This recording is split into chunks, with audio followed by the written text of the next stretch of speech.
Hola, buenos días. Estamos aquí con el tercer vídeo para hablaros sobre las leyes biológicas de la medicina de Hamed, las 5 leyes biológicas que rigen nuestra biología, nuestras enfermedades, nuestro comportamiento, es decir, 5 leyes que rigen nuestra vida. 5 leyes que estaban ahí, han estado desde que existimos en este universo, y que este hombre ha sido capaz de darles un nombre y de plasmarlas, verificarlas, contrastarlas y darnos un respiro a la hora de poder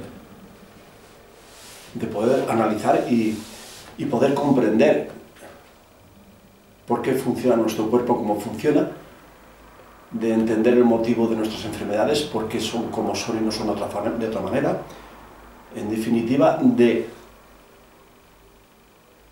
ponerle una fórmula matemática a lo que es la biología de la enfermedad, de nuestro comportamiento y de nuestras actitudes en la vida. Hoy nos quedamos el otro día en la segunda ley, hoy vamos a empezar con la tercera. La tercera ley biológica habla de los órganos que proceden, todos los órganos de nuestro cuerpo surgen a partir de 3 capas embrionarias, 3 capas blastodérmicas que se forman en el momento de la fecundación, y estas 3 capas son el ectodermo, el endodermo y el mesodermo. Es decir, que cuando se produce la fecundación, en los primeros días de la fecundación, en el cigoto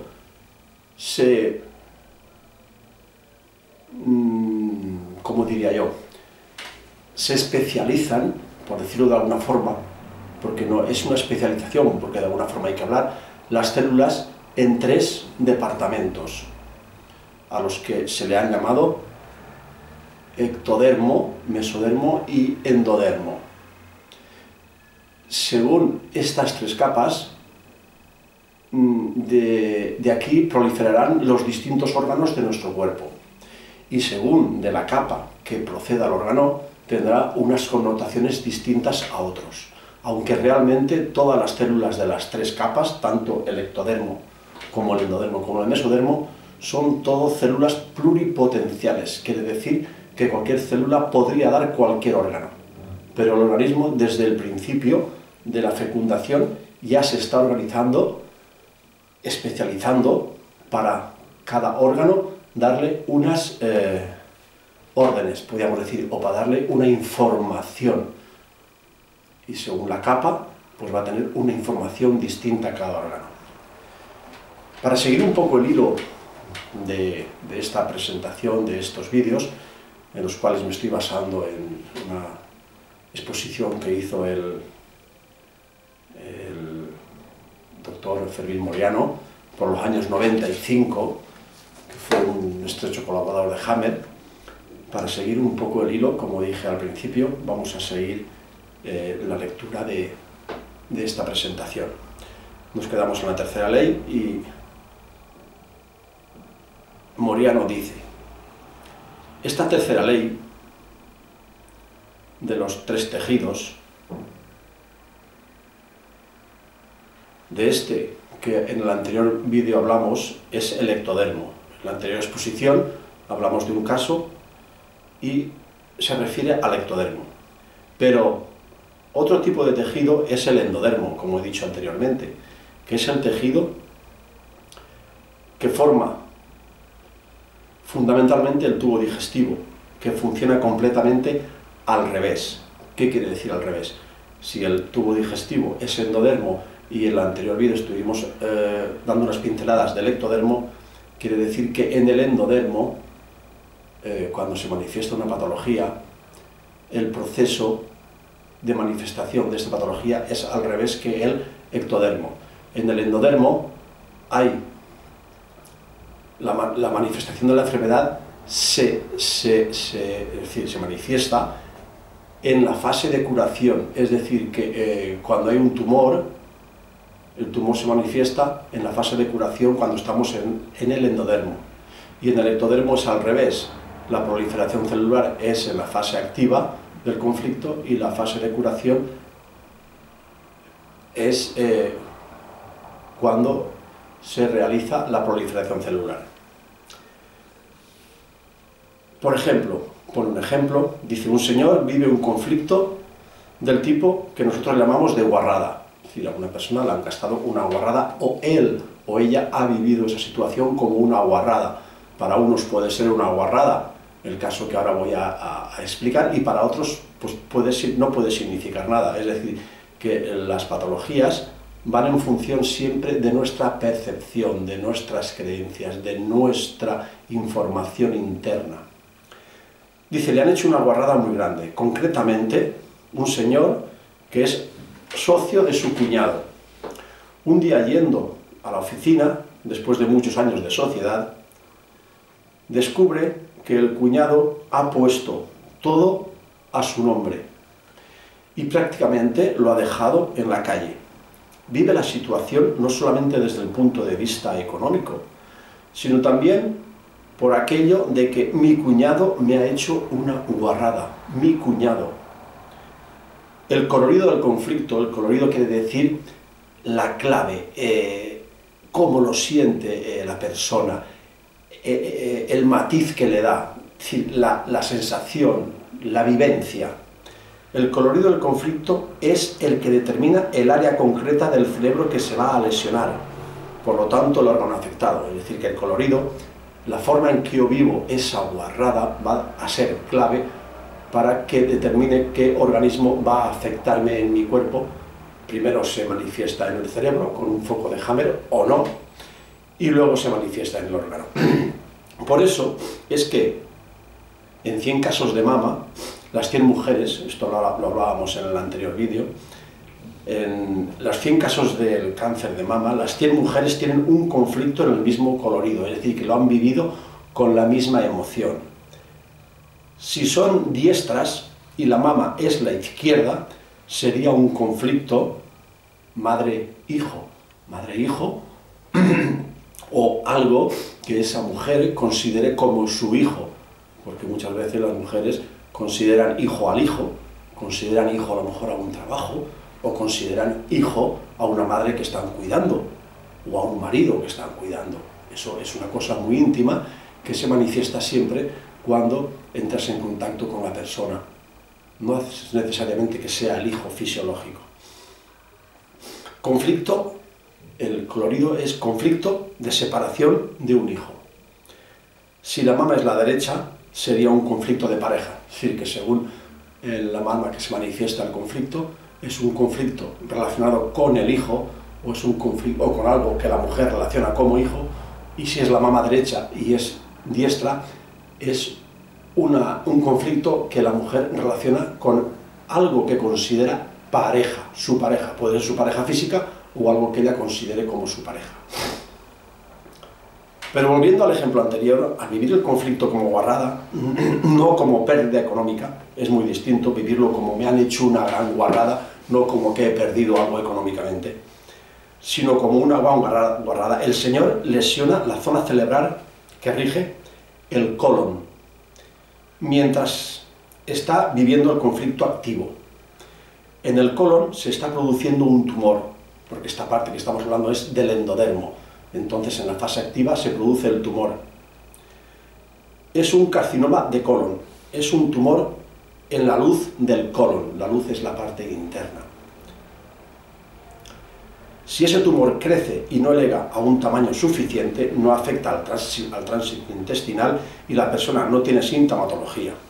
Pongamos que al cabo de 1 o 2 meses se decide y le cuenta a su mujer y le habla a su cuñado. Es decir, que al cabo de unos meses el hombre se decide contar la historia. El cuñado reconoce su error y llega a un acuerdo. Van al notario y lo arreglan todo. El señor resuelve su conflicto. Es decir, después de la guarrada que él siente que le ha gastado su cuñado, llega un momento en que él lo cuenta, van a donde tienen que ir y solucionan el tema. Ese es el primer síntoma que tiene este señor. Nadie está acostumbrado a depender de los otros.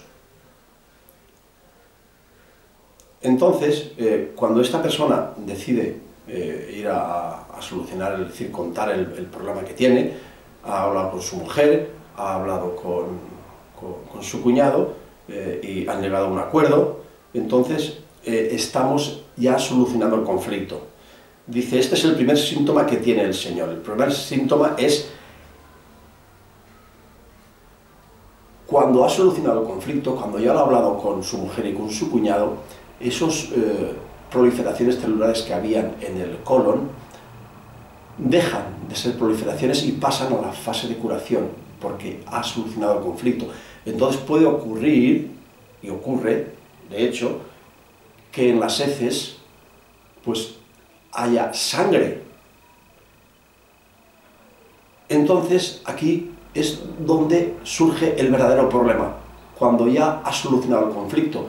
Claro, ha solucionado el problema con su cuñado, él no sabía que tenía un tumor en el colon, estaba viviendo una situación conflictiva de estrés, mi cuñado me ha hecho una guarrada, no puedo contarlo a nadie, dale que te pego a la situación, un mes, 2 meses, ya se hace el ánimo, habla con su cuñado, habla con su mujer y soluciona el conflicto.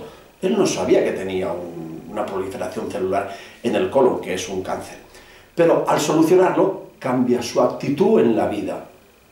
Ha solucionado un problema que tenía. Entonces, luego un día va a cagar y encuentra que en la mierda hay sangre o hay hilitos de sangre. Entonces se alarma. Se alarma y ¿qué hace? Pues corriendo se va al médico.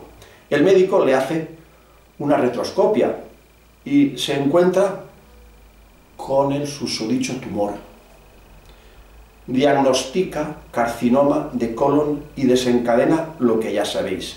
Es decir, desencadena pues una recidiva, es decir, este hombre que estaba solucionando el conflicto entra otra vez en conflicto. Entra otra vez en conflicto y ya estaba curándose. Aquí es donde es muy importante el saber entender las dos fases de las enfermedades, si viene de una parte si el órgano afectado es del ectodermo, es del endodermo o es del mesodermo, según la capa embrionaria de la que procede el órgano, tiene una manifestación u otra.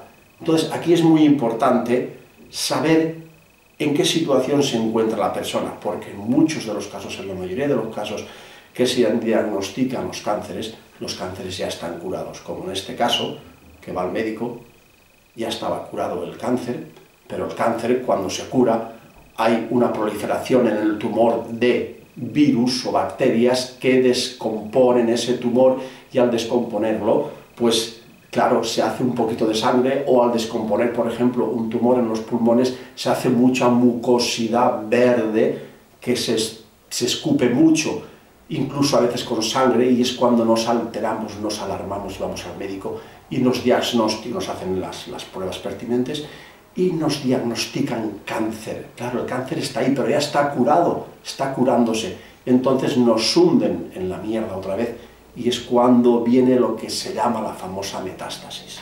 Vamos a seguir.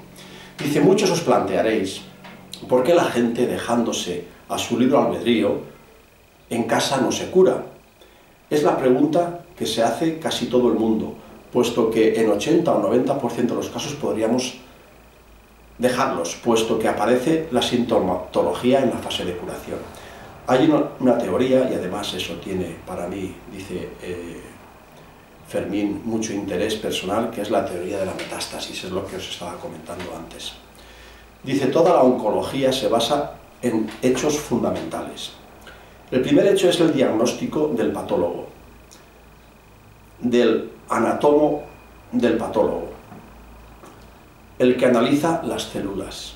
Toda la clase médica piensa que el patólogo hace siempre diagnóstico de certeza.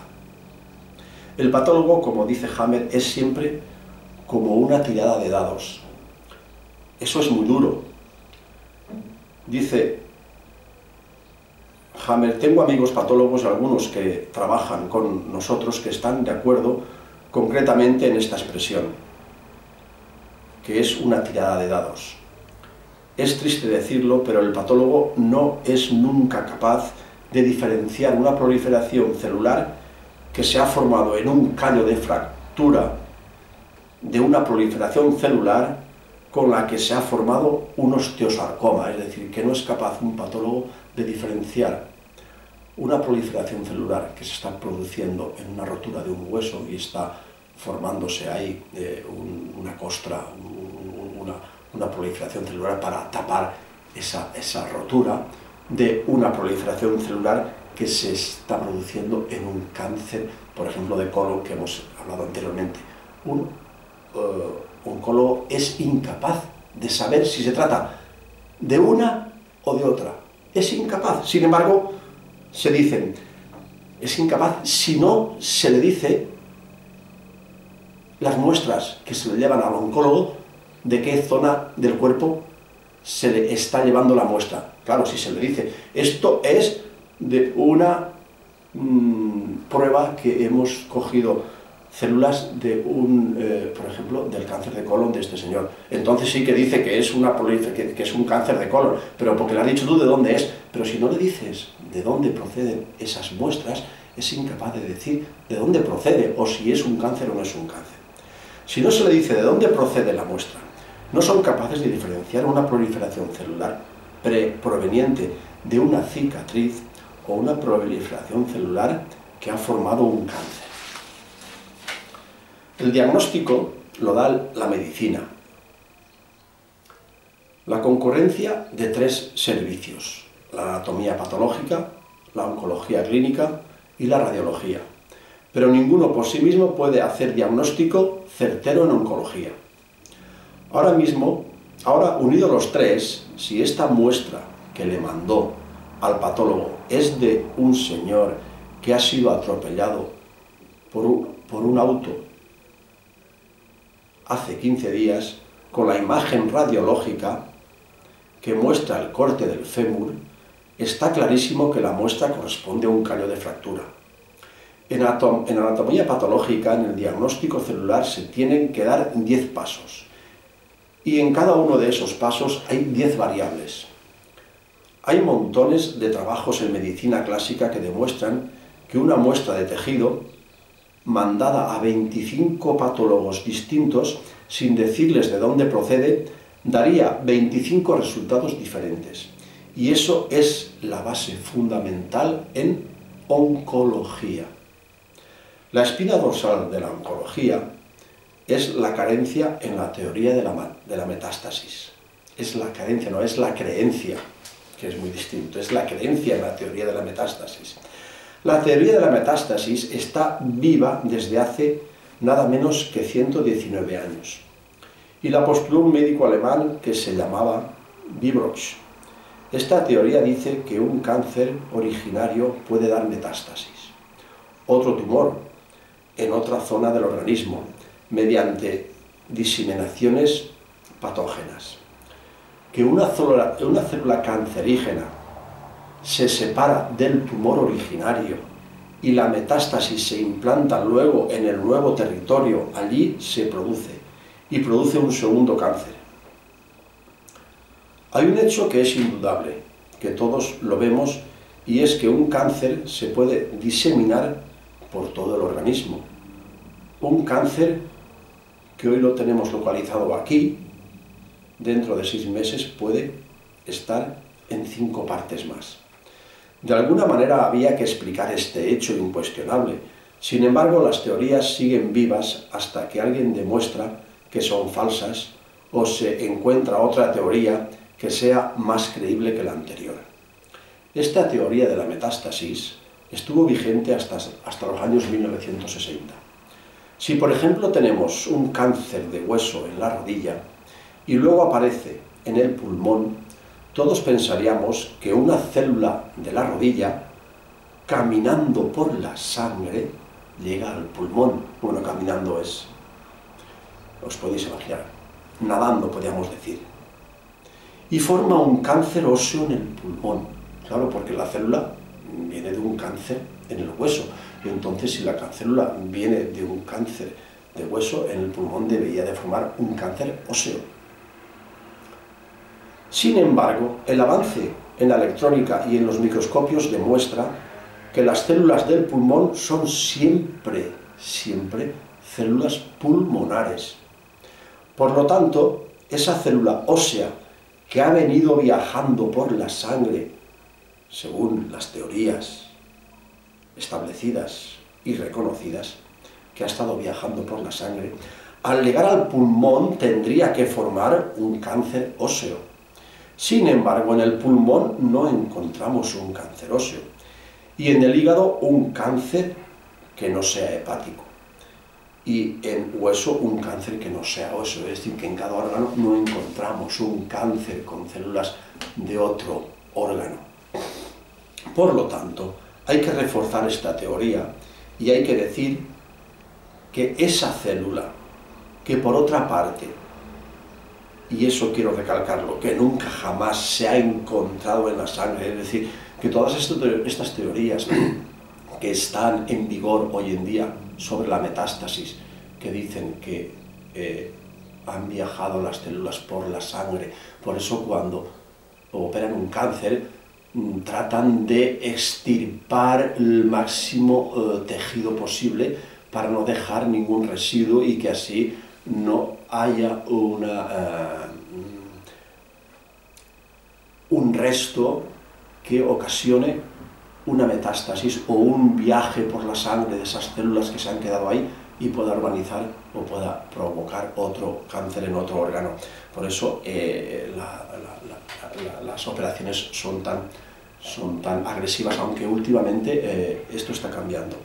Por lo tanto, hay que reforzar esta teoría y hay que decirle a esa célula que, por otra parte, y eso quiero recalcarlo, que nunca jamás se ha encontrado en la sangre, esa célula en su camino por la sangre, pero dicen que en ese camino por la sangre, claro, como no era encontrado nunca la célula, dicen que esa célula en el camino por la sangre ha sufrido una metamorfosis y se convierte en el tipo de célula que corresponde al órgano al que va. La célula, tenemos un cáncer de colon, por ejemplo, y este cáncer que estábamos comentando anteriormente, y este señor cuando va al médico, el médico le dice que tiene un cáncer de colon y estaba curándose. Claro, el hombre al decirle que tiene un cáncer de colon se alarma, se altera, piensa que se va a morir. Cuando alguien le dice que tiene un cáncer, piensa que se va a morir. Entonces, según la medicina clásica, estas células del cáncer de colon van viajando por la sangre y en el camino se transmutan en células que no son originarias de ese cáncer de colon, sino que se van al pulmón y allí forman un cáncer de pulmón. Han sufrido una metamorfosis. Eureka. Pero nunca las han encontrado en ninguna parte.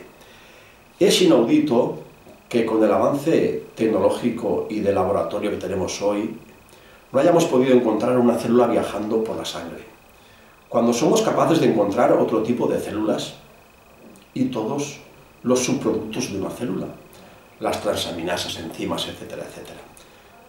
Tenemos la forma de encontrarlos y medirlos. Sin embargo, no somos capaces de encontrar una célula entera en la sangre. Los japoneses están marcando células tumorales con radioisótopos radioactivos, tratando de determinar si esas células viajan por el torrente sanguíneo. Y hasta ahora no se ha podido ver que alguna célula se ha salido de su tejido y se ha implantado en otra parte. ¿Por qué? Porque esa teoría es falsa.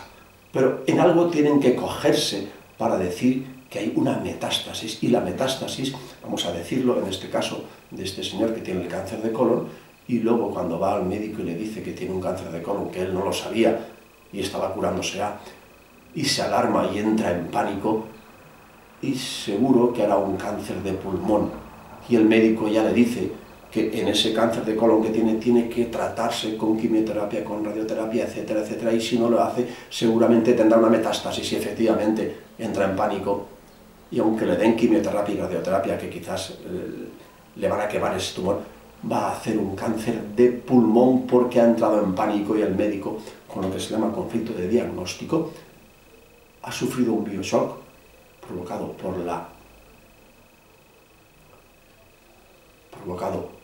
el diagnóstico del médico, porque esa persona pensaba que iba a morirse, y entonces hace un cáncer de pulmón, y a esto le llaman la metástasis. Ya lo decíamos nosotros que iba a sufrir una metástasis. Hasta que ha llegado Hammer y demuestra el porqué de las metástasis. Hammer va a un congreso y dice: miren, lo que ustedes están contando es lo siguiente. Es un poco chiste, es un poco socarrón lo que va a contar ahora Hammer. Que una célula cancerígena que es tal porque se ha vuelto loca, que no sabe lo que hace, se separa de su tumor original, pierde su conexión con el cerebro, pero eso no importa, es autónoma, se pone a viajar por la sangre, aunque nunca se ha visto.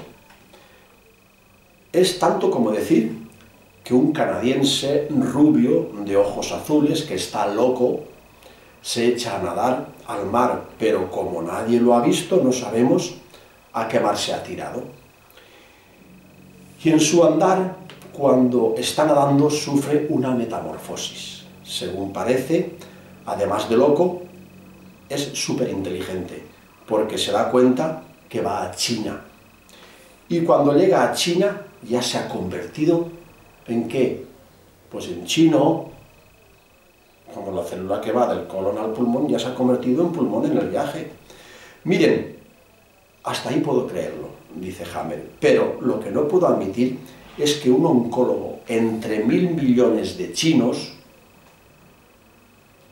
pueda afirmar que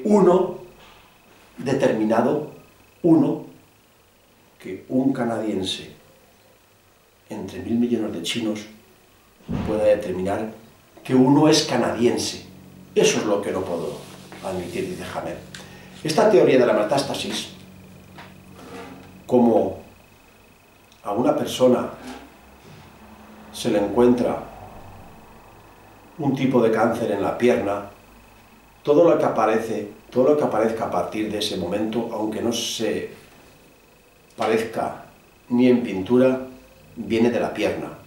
Entonces, ¿cuál es el tratamiento de la medicina clásica? El tratamiento de la medicina clásica es acabar con la hipotética célula que está solamente en la mente de los médicos, porque nunca se ha encontrado en el cuerpo. Acabar con ella como sea, empleando quimioterapia y radioterapia. Aquí los médicos están aplicando lo que estamos viviendo continuamente en la vida real. Como es adentro, es afuera, como es arriba, es abajo. Eso siempre será. Entonces hay que combatir al enemigo, hay que combatirlo. Estamos continuamente combatiendo, luchando. Entonces al maligno hay que combatirlo.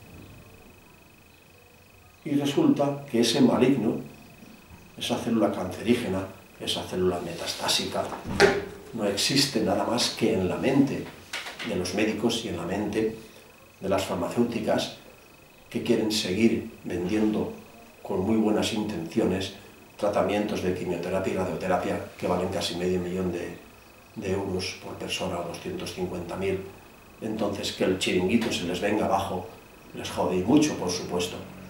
Ya le digo, con muy buenas intenciones, sobre todo con los médicos. En el caso de una señora a la que se ha diagnosticado un adenocarcinoma glandular de mama, hay que quitarle la mama mediante cirugía. Es un bultito que mide 1 centímetro y está detrás del pezón. Está muy alejado de la parrilla costal. Sin embargo, se le quita toda la mama. Ya digo que ahora últimamente está cambiando esta forma de trabajar, porque con las pruebas periciales que se hacen con tantas campañas para prevenir el cáncer, están continuamente, sobre todo los cánceres de mama, las mujeres haciéndose pruebas, y se diagnostican muy tempranamente, entonces ya no se practica tanta cirugía agresiva, sino que se va más bien al puntito. Dicen, le hacemos una mastectomía total, es decir, le quitan toda la mama. Pero, como pensamos en esa maldita célula que se puede haber escapado, claro, siempre es posible que haya una célula por ahí un poco clandestina, y quién sabe, al enemigo hay que erradicarlo, pero bueno, a saco. Vamos a irradiar toda la zona, después de hacerle la cirugía, ahora vamos a mandarle ahí unas radiaciones que vamos a esas posibles células que se han quedado ahí posibles, vamos a quemarlas, vamos a achicharrarlas.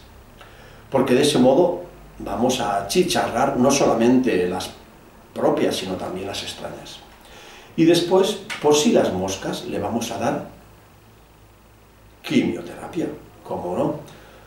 Pero la persona es mucho más fuerte que lo que la medicina se cree, eso es cierto. Muchos de los cánceres que después de la quimio y la radio se han curado, no los ha curado ni la quimio ni la radio, aunque parezca paradójico. Los ha curado el mismo cuerpo, pero con un trabajo brutal. Y en la mayoría de los casos, las muertes no ocurren por el propio cáncer, sino ocurren por la debilidad en la que entra esa persona, el agotamiento que entra esa persona y el abatimiento, y el cuerpo ya no puede más y muere por inanición, muere por desesperación, muere porque ya no puede más. Y después, por si las moscas, le vamos a dar quimioterapia, pero las personas, como decía, que es mucho más fuerte de lo que la medicina se cree, aguanta. Y al cabo de 5 años, revisión periódica. Tras revisión periódica, cada 6 meses, le aparece una osteolisis, una descalcificación en una vértebra, o una descalcificación en la cabeza del fémur derecho. Se le hace una gramografía ósea, y esto basta para diagnosticar una metástasis de hueso.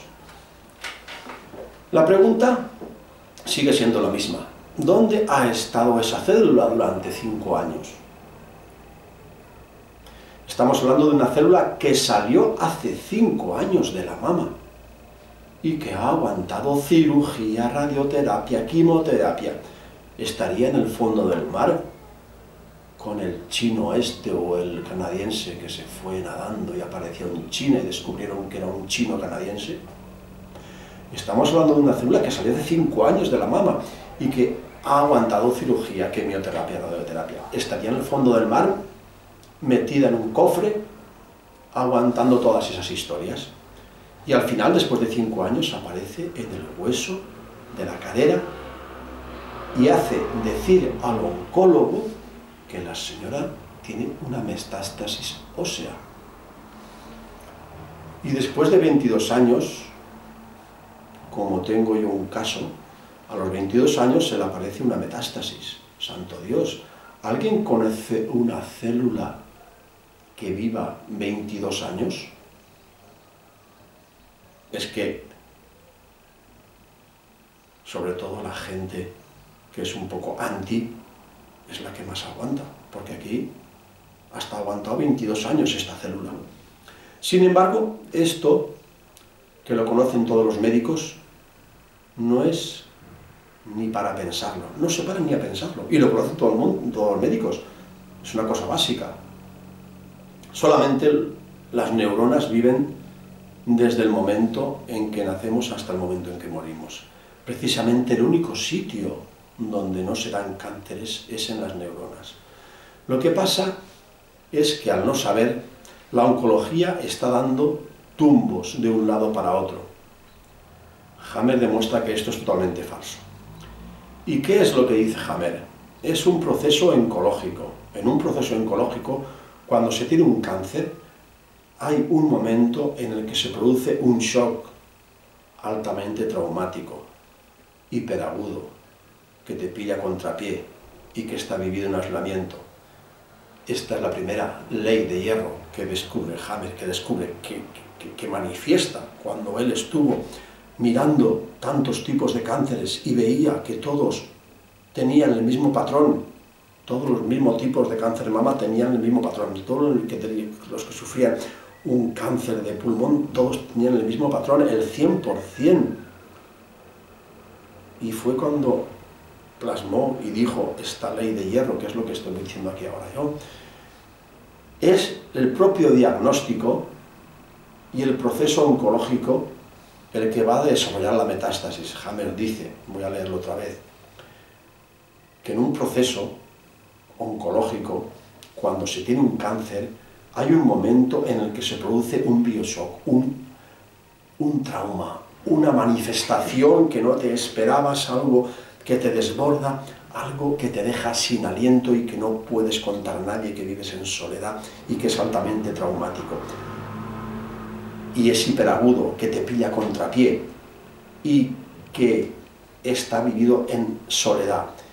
Y lo que dice Hammer, que es el propio diagnóstico. En el caso del cáncer de colon que estaba comentando antes, y el hombre, porque ha hecho sangre en las cacas, ha ido y le ha hecho las pruebas y le ha diagnosticado cáncer de colon, el diagnóstico de decirle a este hombre que tiene cáncer de colon es lo que está haciendo este bioshock vivido en aislamiento, en soledad, que no puede contárselo a nadie, me voy a morir, y es cuando hace el cáncer de pulmón. Y lo que llamamos metástasis.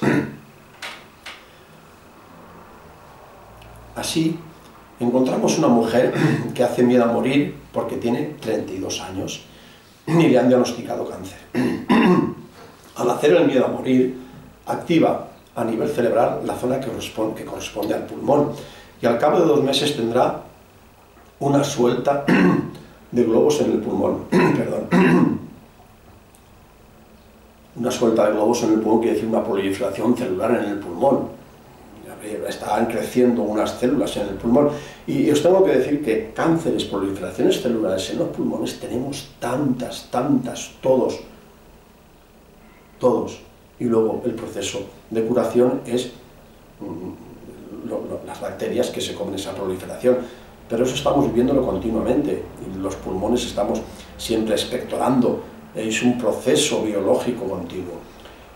Y el médico le dirá, ¿ves cómo era verdad que lo que tenías en el pecho era un cáncer?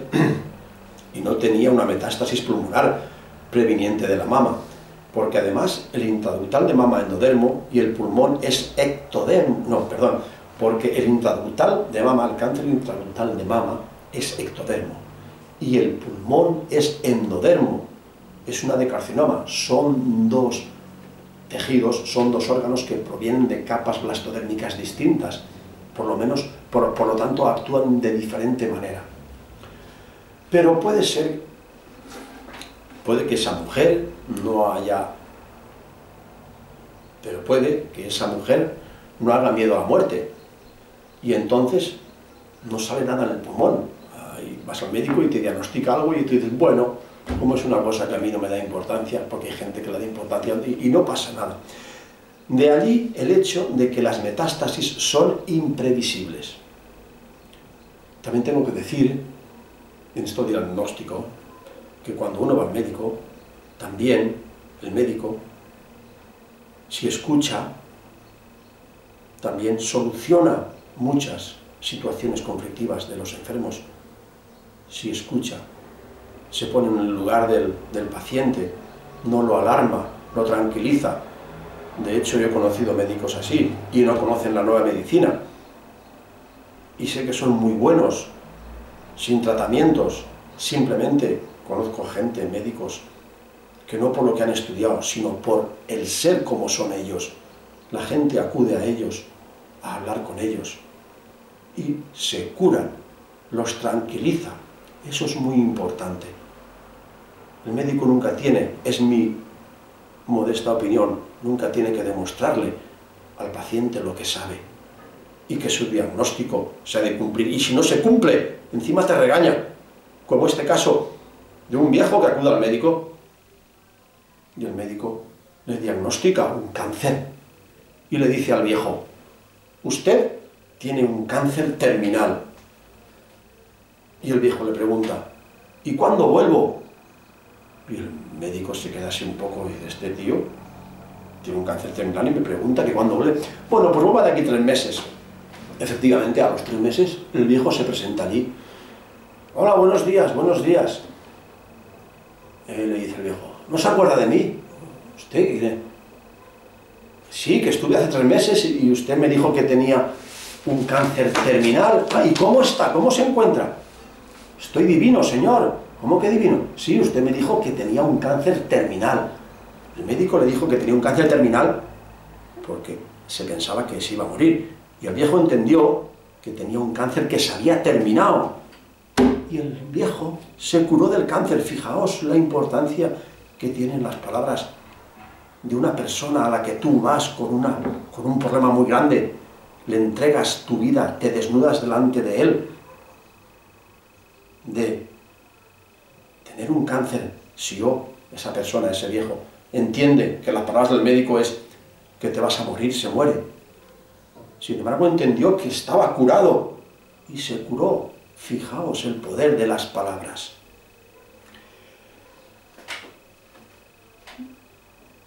Bueno, me está diciendo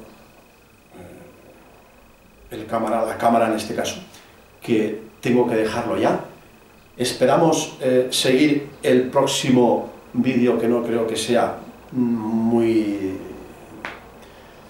tarde, y seguiremos hablando de las capas embrionarias. Muchas gracias y buenos días.